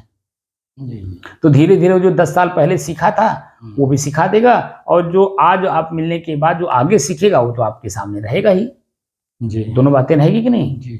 जैसे मैं आपको सिखाने से पहले 30 साल पहले मैं इस चीज को सीखना शुरू किया था, जी और 10 साल 12 साल के अंदर में ही मैंने वो सब कुछ परिपूर्ण कर लिया था, क्योंकि मेरे अंदर में लगन था। और उसके बाद मैं लोगों को सिखा भी रहा हूँ और खुद भी आगे की स्थिति को मजबूत रख रहा हूँ। और उसके बाद आप आज मिले हैं 30 साल बाद। अब 30 साल तक का जो मेरा अपना स्थिति था वो आपको कैसे मिल जाएगा, क्योंकि आपने उस काम को किया ही नहीं है। लेकिन जो मैं वर्तमान में कर रहा हूँ ये, और पीछे वाली जितनी भी बातें मैंने की है वो सब जनाता हुआ और वर्तमान में करता और कराता हुआ आपको आगे बढ़ा रहा हूँ। नहीं बढ़ रहा हूँ, ये नहीं कह रहा हूँ कि जाओ पहले 30 साल उसको सीख के आओ। नहीं नहीं, अगर मैं कह दूं कि जो 30 साल पहले मैंने सीखा है वो जाओ सीख के आओ पहले, तो अभी जैसे मेरे पास से हटे वो 30 साल का चीज सीखेंगे कि 50 साल का, कि जीवन भर का भी पता चल जाएगा। जी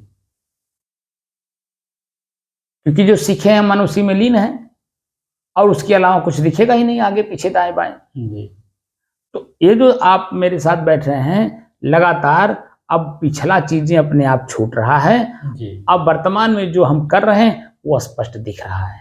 तो भूत भी हमारा सुधर रहा है और भविष्य भी हमारा संवर रहा है, जी और वर्तमान जो है मेरा सदुपयोग हो रहा है। जी तीनों बातें हो रही कि नहीं? जी जी हम तीनों काल के त्रिकालदर्शी बना रहे हैं कि भूत जो चला गया वो लौट के आना नहीं है, जी और जो भविष्य है वो अंधकार है, दिखाई दे नहीं रहा है। जी तो वर्तमान ही दोनों को सुधारने और संवारने का काम वर्तमान में ही होता है। जी और वर्तमान में हम अपने लगन से काम कर रहे हैं, जी तो मेरा भविष्य भी, मैं भविष्य की चिंता भी नहीं कर रहा हूँ, जी और नहीं भविष्य की कल्पना नहीं कर रहा हूँ, जी। और भूत की चिंता नहीं कर रहा हूँ। जी तो वर्तमान में समय का सदुपयोग कर रहा हूँ कि नहीं?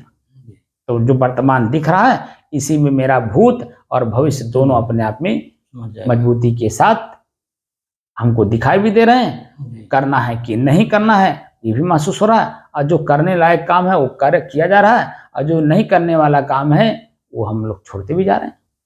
तो क्या हो रहा है कि हमारी अपनी खुद की स्थिति मजबूत हो रही है, जी भविष्य हमारा संवर रहा है। जी जो भूत में हमने गलतियां की है हाँ, उन गलतियों को अब दोहरा नहीं रहे हैं, जी इसलिए वो संवर रहा आगे के लिए। और यही जो परिवार के लोग हमको कई रूपों में देखते थे, अब वो सिर्फ एक रूप में देख रहे हैं, क्योंकि अब उन्हीं लोगों के साथ जो मैंने जो भी व्यवहार किया है उन व्यवहारों को न करके बल्कि नए तरह से व्यवहार कर रहा हूं, जिसमें उनके अंदर में भी एक प्रश्न चिन्ह खड़ा हो रहा है कि अरे पिताजी पहले कैसे थे, आज कैसे होते जा रहे हैं, आज कैसे हैं। तो उनके अंदर में एक प्रश्न खड़ा हो रहा है, तो कौन सा ऐसा ज्ञान सीख के आए कि जो उनके अंदर में परिवर्तन आ गया। तो वो जो भाई पूरे विश्व में कहीं भी धन कमाओगे तो धन, बाहर का जो धन है वो परिवार में ला करके ही तो उपयोग किया जाता है।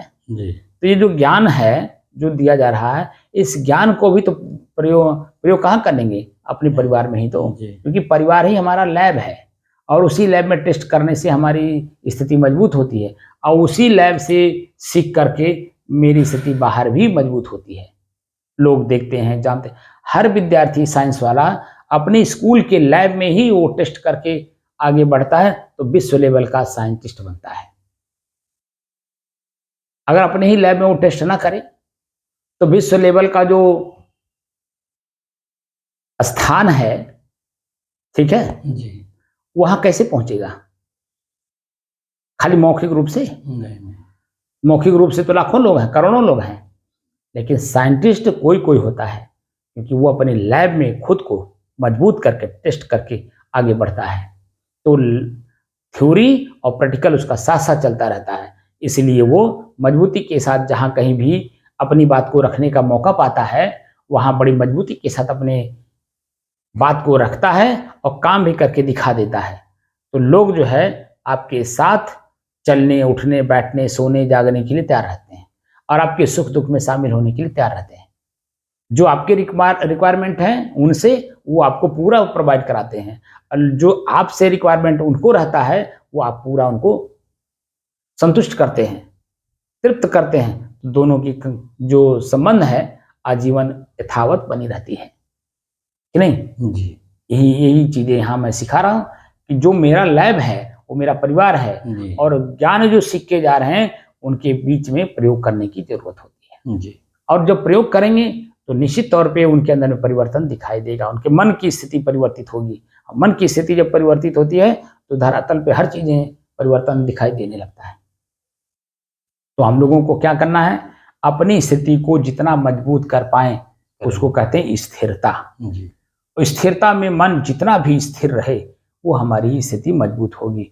और वही स्थिति जब मोह का नाश हो जाएगा, और वो मोह का नाश अंतिम क्षणों में होगा कि शरीर छूटते समय ना पुत्र का मोह रह जाए, ना बहू का, ना घर का, ना नाती का, ना अपने शरीर का, ना अपने किए हुए किसी भी कर्म के पश्चाताप हो। यानी कि हमारी स्थिति यथावत शांत बनी रहे, बस मोक्ष अपने आप है। यानी जब आपके अंदर मन में कुछ है ही नहीं है तो लौट के आने का कोई सवाल ही नहीं है।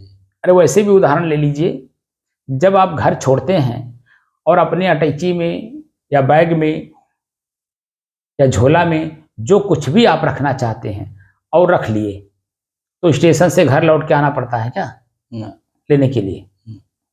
स्टेशन पे जाने के बाद एक बार मन में आता है कि कुछ छूटा तो नहीं है, क्योंकि ट्रेन में बैठने से पहले एक बार एनालिसिस मन करता सबका, इसमें इम्पोर्ट नहीं है। हर व्यक्ति का अपना मन, वो जब तक स्टेशन नहीं पहुंचता ना तब तक चंचलता रहती है, स्टेशन पहुंचना है, जल्दी पहुंचना है, ट्रेन कब आ जाएगी मालूम नहीं है, उसका टाइमिंग यही है, तो वो चंचलता रहता है, तो इसीलिए कुछ ना कुछ चीजें छूटती रहती हैं। लेकिन स्टेशन पर जब पहुंच जाता है और ट्रेन के आने में 10-5 मिनट देरी रहती है, तो दिखता है कि मन जो है एक बार एनालिसिस करता है कि कोई चीज छूटा तो नहीं है।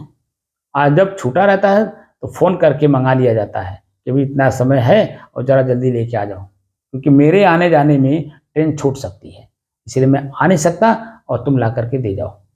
ये होता कि नहीं होता? जो वर्तमान टेक्निकल जमाना इसमें जी होता है।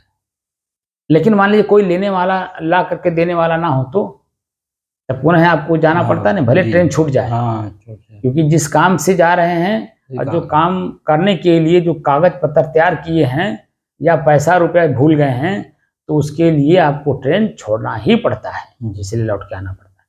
इसीलिए यहाँ कहा जा रहा है कि मन में कुछ भी ऐसा बात ना रह जाए जिसकी वजह से मुझे पुनर्जन्म लेना पड़े। अब पुनर्जन्म जब आप घर लौटोगे तो हर चीज दिखेगा कि नहीं दिखेगा? हर चीज जब दिखेगा तो वहाँ आपको नुकसान भी दिखेगा, फायदा भी दिखेगा। काम करने वाले लोग काम कर रहे हैं वो भी दिखेगा, जो सो रहे हैं वो भी दिखेंगे। तो आप जो है अब वहाँ आगे ट्रेन पकड़ने के बजाय इनको अब ठीक करने में लग जाएंगे। अगर मन जो आंखें जो देखती हैं, कान जो सुनता है, तो वहीं फिर स्थिर होने लगता है।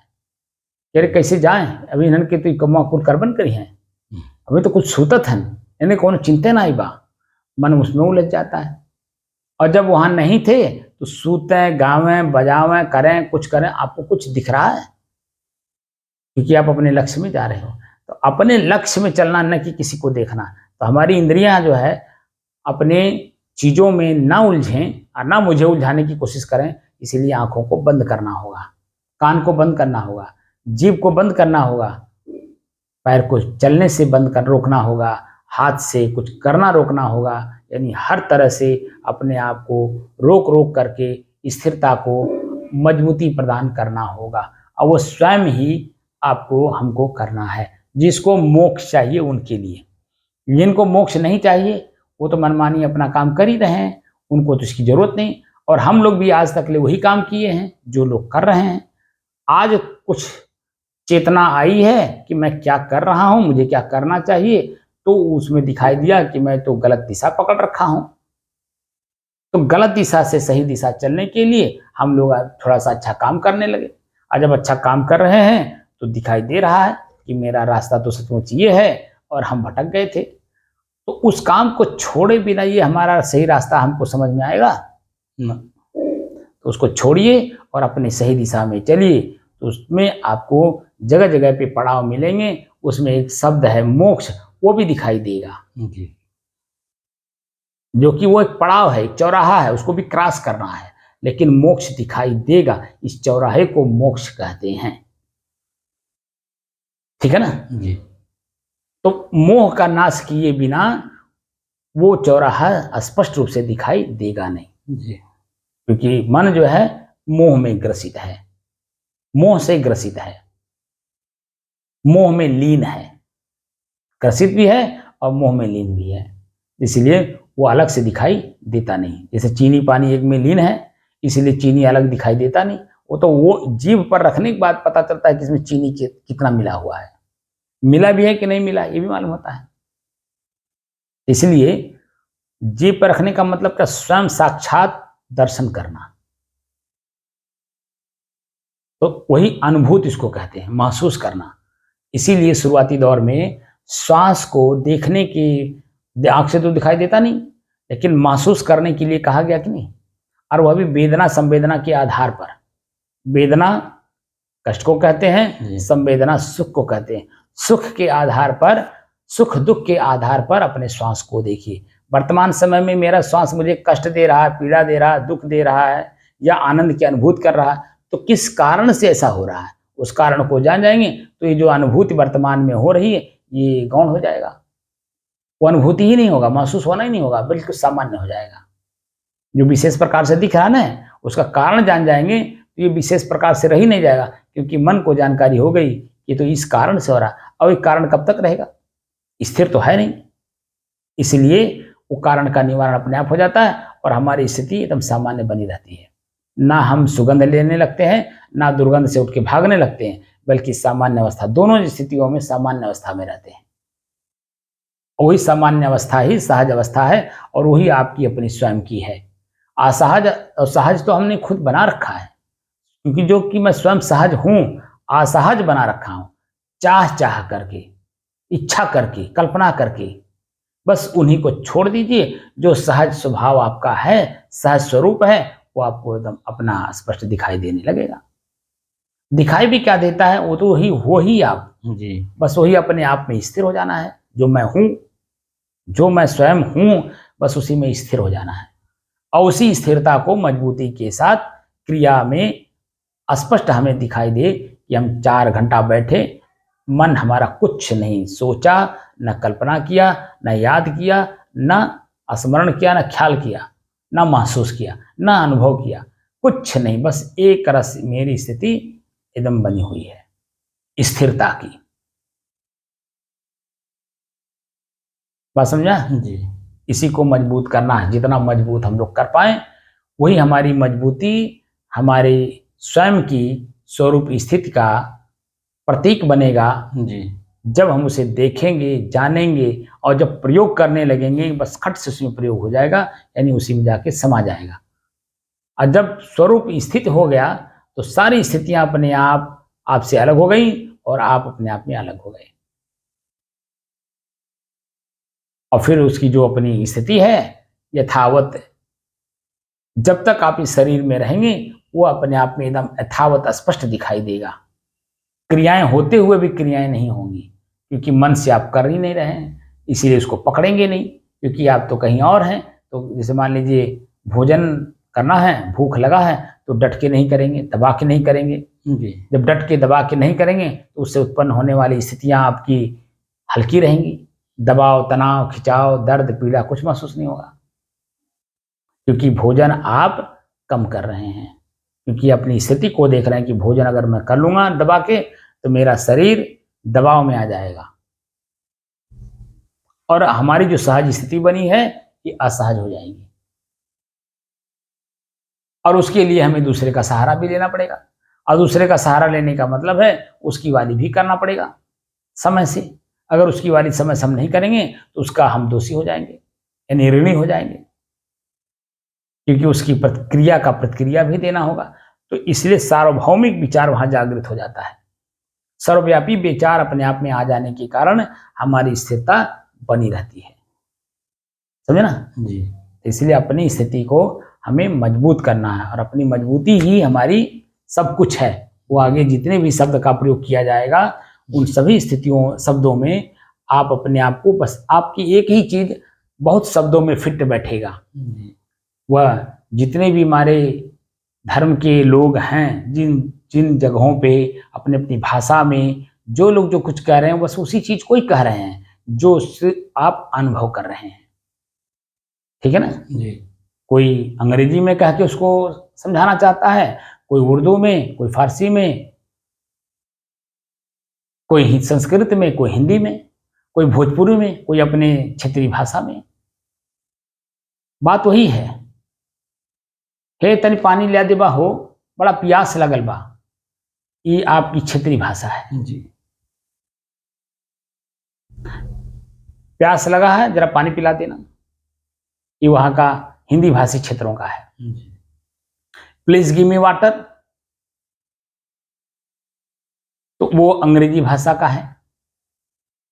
इसी तरह से अपने अपने भाषा है, बस वही जो प्यास है ना मुख्य रूप से, जी वो सब का एक ही है। अंग्रेज का भी, मुसलमान का भी, सिख का भी, ईसाई का भी, हिंदू का भी। जी प्यास तो सबकी एक ही है, और प्यास रूपी त्रिखा से हर व्यक्ति मुक्त होना चाहता है, और वही पानी कह करके नहीं मांग पा रहा है, इसलिए वाटर कह रहा है, इसलिए आप कह रहा है, इसलिए जल कह रहा है, इसलिए नीर कह रहा है। क्योंकि पानी आप जानते हो, बस इतनी बात है।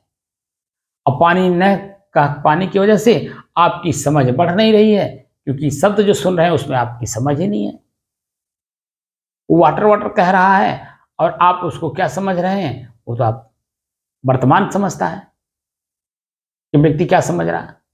इसलिए अपनी स्थिति को मजबूत करिए। सारे संसार का ज्ञान जो कुछ है उसी में समाहित है। बस भाषा अलग हो सकता है, लेकिन जो वास्तविक ज्ञान है, जो इस चरित्र में दिखता है, वो सबका एक ही जैसा है ना। तो उसी एक जैसी स्थिति में हम लोगों को अपने मजबूत होना है। हमारी अपनी भाषा में हम मजबूत हो रहे हैं। हमें भले अंग्रेजी ना आता हो, भले हमें उर्दू ना आता हो, भले हमें फारसी ना आता हो, लेकिन हम अपनी भाषा में, हम अपनी जगह पर मजबूत हो रहे हैं। और हमारी अपनी मजबूती ही पूरे विश्व की मजबूती है। हमारी खुद की कमजोरी पूरे विश्व की कमजोरी है। पूरा विश्व मजबूत ही हो और हम कमजोर हो, तो उस मजबूती से क्या मतलब कि मैं खुद अपने आप को कमजोर महसूस कर रहा हूँ। बोलिए। तो कोई भी व्यक्ति जब अपने को किसी भी स्तर पे जब कमजोरी उसकी अपनी दिखाई देने लगती है, तो स्वयं को मजबूत करता है कि नहीं? तो फिर दूसरे को नहीं करता मजबूत, स्वयं को मजबूत करता है, हर तरह से अपने आप को मजबूत करता है। वही हमें अपने को मजबूत करना है, अपने लोगों के बीच में और अपनी भाषा में, अपनी क्रियाओं के आधार पर। ठीक है ना जी हो गया।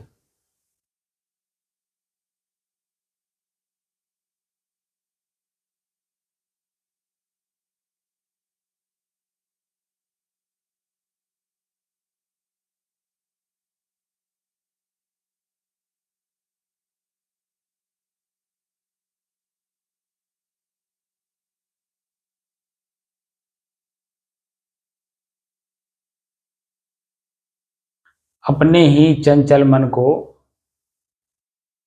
अपने ही बस में करके एकाग्रता, स्थिरता एवं स्वयं अपने आप में शांति का अनुभव करने की दृष्टि से साधना करते करते आज 1009 दिन हो गए। तारीख 12 अगस्त सन 2024, दिन सोमवार, प्रातः काल का समय। तो जो मैं बात समझाया, बात समझ में आई? जी मूल उद्देश्य है स्वरूप स्थिति, आत्म स्थिति। जी और आत्म स्थिति का मतलब होता है, आत्म मतलब होता है स्वयं, जी स्थिति का मतलब ठहराव। जी स्वयं का ठहराव स्वयं में ही करना है। जी और वही मैं अनुभव करा रहा हूं कि अपनी खुद की ठहराव जो स्वयं अपने आप में होती है, वह कैसे होती है जी और किन किन रास्तों से गुजर करके जा करके वो इस ठहराव होती है, ये स्पष्ट आप 1009 दिन से लगातार आप देख रहे हैं। जी और अब जो है आपकी अपनी ठहराव यानी आत्मस्थिति धीरे धीरे मजबूत हो रही है। 40 मिनट हुआ, फिर 1 घंटा 40 मिनट हुआ, और धीरे धीरे इसे बढ़ता जाएगा। बढ़ते बढ़ते वो स्थिति प्राप्त कर लेंगे जिससे कि सदैव के लिए आपका जीवन दुखों से मुक्त हो जाए। बशर्ते लगन कितनी है परिवार में भी जाके करने का, ये तो अपने ऊपर निर्भर करता है। क्योंकि यहाँ मैं तो बता रहा हूँ, कान सुन रहा है, यहाँ बल्कि अभ्यास भी कर रहे हैं, लेकिन जैसे ही मेरे इस कक्ष से बाहर होते हैं वैसे आंख देखना शुरू करता है, कान सुनना शुरू करता है, पैर चलना शुरू करता है। तो हमारी जो ठहराव की स्थिति है ना, जी वो चंचल हो जाती है। जी जी और इसी ठहराव को ठहराव में बदलने के लिए हमारे आप जैसे सुज्ञ जीव जब देखे कि परिवार समाज में हमारी वो स्थिति नहीं बन पा रही है, तभी वो देखिए पहले खेतों में रहना शुरू किए। पुराने समय में आपने देखा होगा, घर के झंझट से दूर होने के लिए लोग जो है झोपड़ी बना के घर खेत में रहते थे। जी इस स्थिति को आपने देखा होगा, जी जी क्योंकि ना हम घर पे रहेंगे ना खटपट सुनेंगे सबकी। तो जो खेती में हमारा मन लगता है, खेती को जो खेत में काम करने का, वो इनकी वजह से वो चंचल हो जाता है, दुखी हो जाता है, मन पीड़ित हो जाता है। किसके लिए करो, इन्हीं लोगों के लिए करो, ये लोग जो आपस में झगड़ा कर रहे हैं। तो उससे मुक्त होने के लिए खेत में आदमी झोपड़ी डाल के रहने लगता है। तो उनके वर्तमान की स्थितियों से अपने आप को मजबूत कर लिया कि नहीं। जी और जब उसको भी जान गया कि अरे यार किसके लिए करो, ये तो सब जो है करौल है, ये तो उस लायक है ही नहीं है, फिर वहां से भी वो अपने आप को दूर करता है। धीरे धीरे धीरे धीरे अपने आप की दूरी बनाते बनाते एक अवस्था ऐसी आती है कि पूरे समाज से अपने आप को काट करके और अपने आप को मुक्त कर लेता है। वो संत दिखाई देते हैं। संत परंपरा में बिल्कुल मुक्त हो जाया जाता है, तब हमारी शांति की स्थिति बनती है, उसे संत कहते हैं। ये संत नाम लिख लेने से, संत का चोला पहन लेने से संत कोई नहीं होता है। मानह स्थिति हमारी जब शांत होती है तब हम संत हो पाते हैं। और वो मानह स्थिति हमको खुद को देखना होता है, जानना होता है, समझना होता है कि मेरी स्थिति शांत है कि नहीं, मेरा मन शांत है कि नहीं। अगर शांत नहीं है, चंचल है, तो किस कारण से है। कारण को देखता है और कारण का निवारण कर देता है, अपने आप में स्थिर हो जाता है और अपनी स्थिरता के कारण उसको शांति का अनुभव होता है। स्वयं की स्थिरता से ही शांति का अनुभव होता है, क्योंकि कुछ सोच नहीं रहा, कुछ सुन नहीं रहा, कुछ बोल नहीं रहा, कुछ कर नहीं रहा, कुछ देख नहीं रहा। समझे नहीं आप? जी ना किसी को कुछ दे रहा है, ना किसी से कुछ ले रहा है, कोई स्थिति नहीं है। तो उसकी अपनी ठहराव आ गई और अपने ठहराव की वजह से वो अपनी शांति का अनुभव करता है। क्योंकि चंचल मन होने का कारण ढूंढा और कारण ढूंढा तो कारण का निवारण कर दिया, तो उसकी अपनी स्थिति ठहर गई कि नहीं, चंचलता खत्म हो गई, ठहराव अपने आप में आ गई। जो मैं हूं उसका आभास भी होने लगा धीरे धीरे। और धीरे धीरे धीरे संत परंपरा में आने के बाद आपने कई जगहों पे देखा होगा, क्योंकि जंगल में आप थे तो इसलिए कहीं कहीं देखे होंगे या सुने भी होंगे या तो पढ़े होंगे कि संत लोग ऐसे बैठे रहे कि उनके ऊपर दीमक चढ़ गया। तो यही स्थिति होती है कि जिसका अपना स्थिति मजबूत हो जाता है, वो कब बैठा, कहाँ बैठा, कैसे बैठा, उसको खुद नहीं पता, और उसके ऊपर क्या चढ़ गया उसे नहीं मालूम, क्योंकि वो शरीर में है ही नहीं। जैसे अभी 40 मिनट की स्थिति में या 1 घंटा की स्थिति में शरीर का कहीं भान रह जाता है आपको? कुछ नहीं रहा। अगर भान रहेगा तो यहाँ पैर में दर्द हो रहा है, यहाँ पैर में दर्द हो रहा है, यहाँ पीठ की रीढ़ की हड्डी में दबाव हो रहा है, तनाव मालूम हो रहा है, दर्द मालूम हो रहा है, पीड़ा मालूम हो रही, ये महसूस होगा, क्योंकि आप शरीर में भी हैं। लेकिन जब शरीर में नहीं है, शरीर में होते हुए भी शरीर का ज्ञान नहीं रहता। ये तो अनुभव कर लिया कि नहीं कर लिया? और इसी नाते जो है मैं भीड़ की जरूरत नहीं समझ रहा हूँ, एक मुमुक्षु की जरूरत समझ रहा हूँ, कि जिसको वास्तव में अपने आप को मोह का नाश करने का पूरा प्रतिज्ञा लेकर के काम कर रहा हो, वह व्यक्ति इस काम को कर पाएगा। इसीलिए मैं भीड़ नहीं बढ़ा रहा हूँ, ना मैं इसका प्रचार प्रसार कर रहा हूँ कि लोग आकर के हमारी स्थिति को कमजोर करें, क्योंकि मैं अपने आप में मजबूत रहना चाहता हूँ और अपनी मजबूती को आप लोगों के सामने रख दे रहा हूँ। आप लोगों को 100 बार अगर गर्ज हो तो अपने आप को मजबूत करो, नहीं तो कमजोर तो हो